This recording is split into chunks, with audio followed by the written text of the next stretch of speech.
दादाला जाऊन 2-2.5 महिने झालेले आहेत. ब्लॅक बॉक्सचं काय झालं? मग मध्येच एक अफवा आली की ब्लॅक बॉक्स जळाला. अरे दादाचे फोन सापडले तर ब्लॅक बॉक्स का नाही सापडणार? इन्क्वायरीचं काय पुढे झालं? माझ्या तरी कानावर वाचनात किंवा तुम्हाला कुणाला कळलंय का? आमच्या कुटुंबात जो घात झाला, आमच्या घरातला कर्ता पुरुष गेलेला आहे. त्या दुःखातून आम्ही अजूनही सावरलेलो नाही. हा दिवस दुसऱ्या कोणाच्याही कुटुंबावर येऊ नये याच्यासाठीच आमची ही विनम्र विनंती आहे की आमच्या घरात झालं ही दुर्दैवी घटना. माझा आरोप कुणावरही नाही.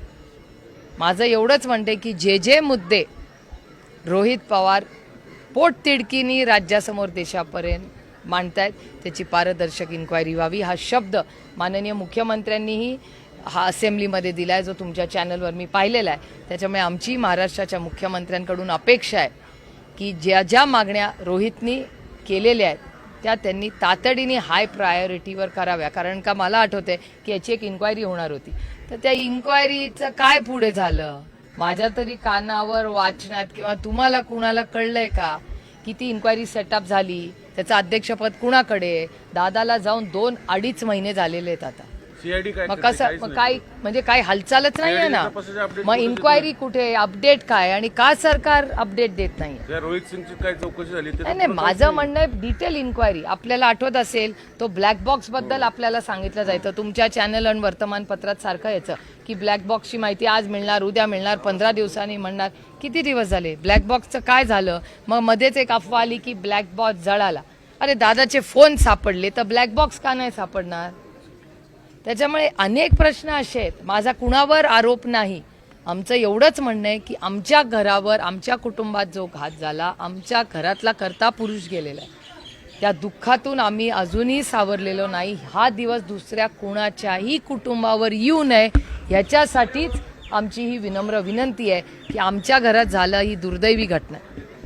पण त्याची इन्क्वायरी होऊन हे परत असा ॲक्सिडेंट कोणाचाच होऊ नये.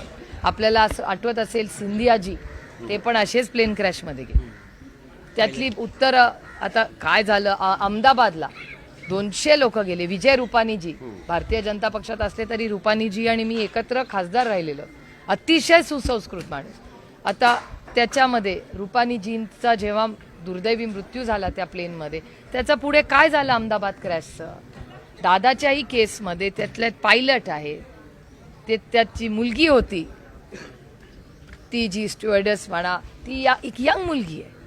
तिच्या कुटुंबाचे पण प्रश्न आहेत ना. जसे दादाचे प्रश्न आम्हाला आहेत तसे बाकीचे जी 5 लोक होते विमानामध्ये, एअर होस्टेस होती, त्या एअर होस्टेसला न्याय द्यायचा नाही, त्या पायलटच्या कुटुंबाला न्याय द्यायचा नाही. कोण घेणार ही सगळी जबाबदारी? त्याच्यामुळे आमच्या महाराष्ट्र सरकारकडून अपेक्षा आहेत की त्यांनी ह्याच्यावर तातडीने काहीतरी ऍक्शन वापरला घात.